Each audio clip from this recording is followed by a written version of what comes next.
Picture this. A farmer named Jose arrives at an airport with the intention of purchasing his very own private jet. However, instead of being welcomed, he is met with rude and prejudiced treatment from both the staff and other customers. As soon as Jose steps in, the salesperson judges him based on his appearance, thinking there's no way someone like him could afford such an extravagant jet. They had expected a sleek, well-dressed buyer, not a humble farmer. Yet, Jose isn't deterred. He calmly examines the plane, showing genuine interest despite the assumptions being thrown his way. Growing impatient, the salesperson eventually blurts out, "Well, if you're not interested, I'll have to go."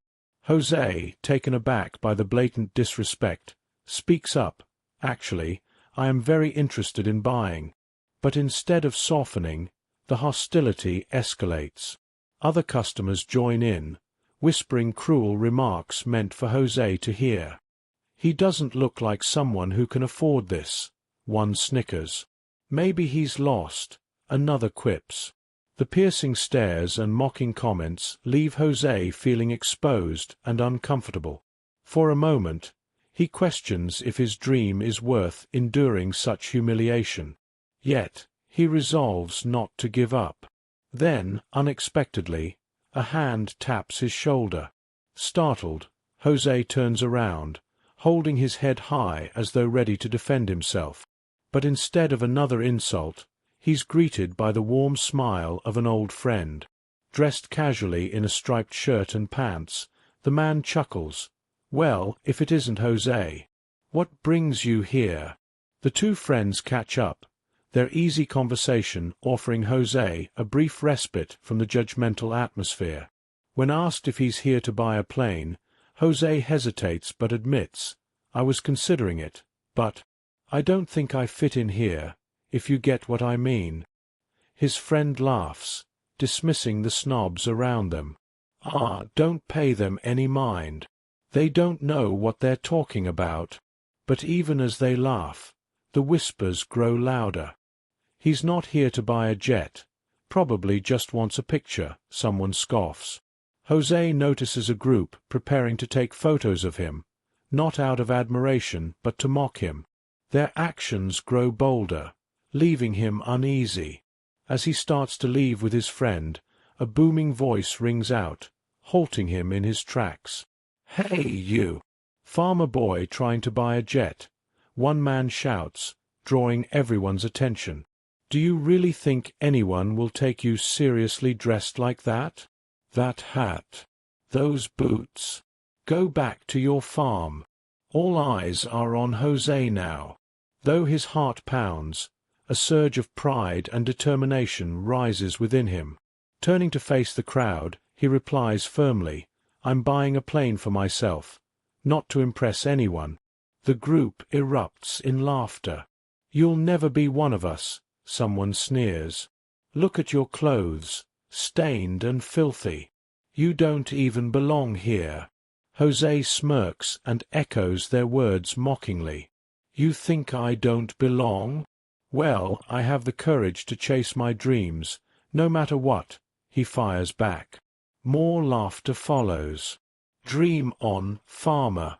Even if you could afford a jet, who'd fly it for you? Stick to your farm." But Jose stands his ground. "I'm not dreaming," he declares, his voice steady. "And I can prove it." The room falls silent as he pulls out a check matching the exact price of the jet. "You said I can't buy this?" he asks, locking eyes with his doubters. The group is stunned. Some look away, their mocking expressions replaced with shock and embarrassment. One stammers, "We should go. We don't want any trouble." Jose wasn't ready to let the issue slide. "What is this?" he exclaimed, raising his voice and commanding attention. "I want my son to hear about this." Pulling out his phone, he called his son, a lawyer. "You need to come here immediately," Jose said, his voice trembling with anger. "There are men here discriminating against me, including the salesperson." Less than an hour later, Jose's phone rang. "I'm here." his son stated firmly. The airport doors swung open, and all eyes turned to see a dark-skinned man in an impeccable suit striding confidently, a stark contrast to how Jose had been treated. "Dad, are you okay?" his son asked, concern in his voice. Jose nodded, saying, "I'm fine." But the unease among the men at the airport was palpable as they shifted nervously under the piercing gaze of Jose's son. "You'll regret treating my father this way," the lawyer declared, his voice unwavering. "I'm here to make things right." Moving assertively through the group, he demanded information from each person. "I'll take legal action against every one of you and the company you work for," he vowed. As Jose and his son left the airport, judgmental stares followed them until they were out of sight. "I'm so proud of you," Jose said, placing a hand on his son's shoulder. The case moved to court, and a mediation hearing was scheduled. Jose's lawyers prepared a strong case, backed by witnesses and documents that highlighted the discrimination he had faced. In the courtroom, both Jose and his son presented their arguments eloquently and powerfully. After hearing both sides, the judge expressed irritation at the situation. "It's evident Jose was treated unfairly. Discrimination based on appearance is unacceptable," the judge stated. "However," he added, "we must also consider the company's perspective. They have a reputation to uphold." The courtroom buzzed with tension. "I propose that instead of condemning the company outright, we work toward a resolution," the judge suggested. "If the company acknowledges its wrongdoing and implements changes, I may consider reducing the penalty." Outraged, one of Jose's lawyers stood. "We cannot accept this. The company's actions were egregious and must be held accountable." Another added, "Jose was humiliated. We won't back down without consequences." The judge sighed but conceded. "If that's your stance, we'll proceed to trial. But remember, without solid evidence, the risks are significant." As the trial unfolded, Jose's legal team presented a compelling case, meticulously exposing the discrimination he had endured. The company's lawyers attempted to deflect blame, but Jose's team remained steadfast. The courtroom atmosphere shifted when a new witness entered. "I have something to testify," announced Patricia, a staff member from the airport. "I recorded everything," she said boldly, stepping forward. Connecting her phone to the courtroom system, Patricia played the recordings. The audio of mocking remarks and laughter echoed through the room, leaving everyone stunned.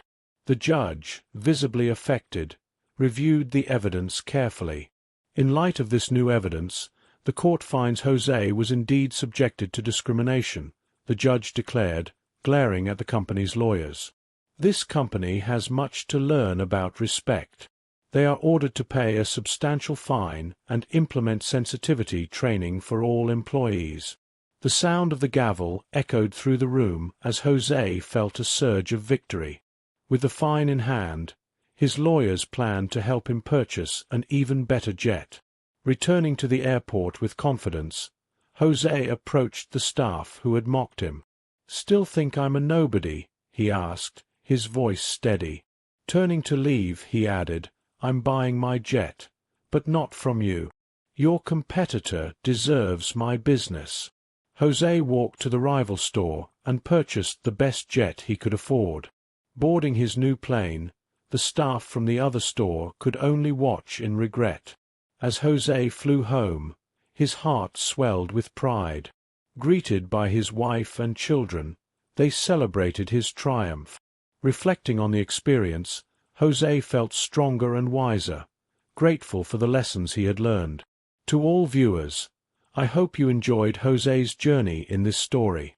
If you found it inspiring, don't forget to like, comment, and subscribe to the channel. Thank you for watching. See you next time.